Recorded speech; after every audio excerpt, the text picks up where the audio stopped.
Bonjour, bienvenue dans la troisième vidéo du Camphrier. Donc cette semaine a été encore très chargée en nouveautés. On va essayer de vous présenter ceux qu'on a préférés. Bonjour à tous, cette semaine, un de mes coups de cœur, c'est Nos yeux fermés. C'est l'histoire d'un jeune garçon qui est aveugle, comme on peut le voir sur la couverture, qui rencontre une jeune fille qui a une vie particulièrement pourrie et qui va lui montrer en fait que le monde peut être beau malgré tout.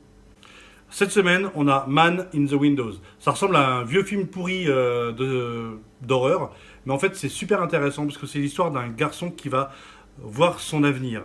Et son avenir est tellement naze qu'il va tout faire pour changer les choses, changer le parcours, quoi. Imaginez-vous, vous êtes capable de voir votre avenir et ça vous plaît pas du tout. Que feriez-vous pour ne pas devenir l'espèce de mec naze que vous semblez devenir? On a un ovni, on a les nuits d'Axeia. C'est l'histoire de la culture japonaise qui rencontre la culture turque. En fait, Ayako, une jeune étudiante de Tokyo, va devoir, pour des raisons X ou Y, être serveuse dans un restaurant turc. Et cette rencontre de ces deux cultures donne ce manga et c'est vraiment une tuerie. Dans la série Les mangas médicaux, on a Dr Ashura. Dr Ashura, c'est une urgentiste hyper douée, mais qui respecte aucun protocole, ce qui met toute sa hiérarchie en panique régulièrement. Mais si elle s'appelle Ashura, c'est pas pour rien, c'est que parce que c'est la déesse, c'est un archange de la guérison. Donc c'est vraiment quelqu'un qui est hyper doué. Donc vraiment à conseiller à tous les gens qui adorent les mangas dans le milieu médical et à ceux qui ont kiffé Dr House. Du côté des romans, je voudrais vous parler de Creepy, qui est l'histoire terrifiante d'un tueur en série très intelligent.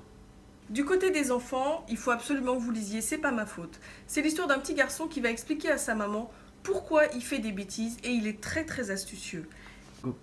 Suivi de C'est pas juste, où là c'est l'histoire d'un papa qui va expliquer à son petit garçon pourquoi les adultes ont autant de privilèges. C'est pas mal et on rigole beaucoup. Alors là, Croque-Mitaine. C'est une BD qui va vous poser problème, car elle révèle vraiment que les monstres qui sont sous votre lit existent. Bon, alors évidemment, on peut pas parler de tout, hein, parce qu'il y a plein d'autres choses qui sont super bien.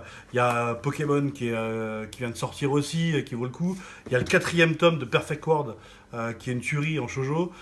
Et surtout, pour tout le monde, il y a le tome 8 de My Hero Academia.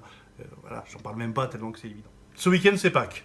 Hein, ça veut dire chasse aux œufs, ça veut dire repas en famille, un peu pénible des fois. Donc pour ceux qui veulent s'épargner de tout ça, il y a le 12e festival du jeu vidéo à Fegersheim.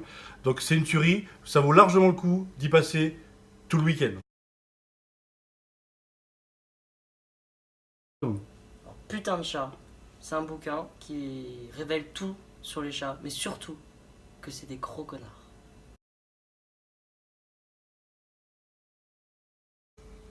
À vous. Séquence 4e de couverture. C'est-à-dire que là, ce que je veux vous faire, c'est lire juste le petit résumé derrière et à vous de voir ce que vous en faites. Les sentences tomberont comme la pluie. Une femme dévorée par des chiens, un homme découpé en morceaux, une série de meurtres, un seul indice, une signature sur chaque scène, un verdict inscrit sur un papier. Le lieutenant Sawamura, secondé par le sergent Nishino, enquête mais manque cruellement de pistes. Et pour ne rien arranger, Sawamura n'arrive plus à joindre sa femme, qui a quitté le domicile conjugal avec leur fils.